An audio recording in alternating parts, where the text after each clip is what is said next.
So in this video, I want to show you how to wipe cache on VIVO IQOO Z8.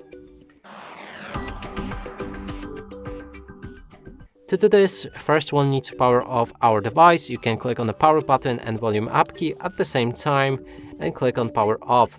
Here wait about 10 seconds till it's fully shut down. Now pick up your phone, and I prefer to grip it like this, so I can click on the volume up and power key properly, and we'll need to click and hold on those both buttons until we see VIVO logo, then let go.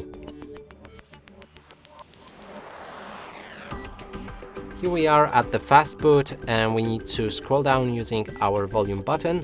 We'll go volume down and click on the power key to enter recovery mode.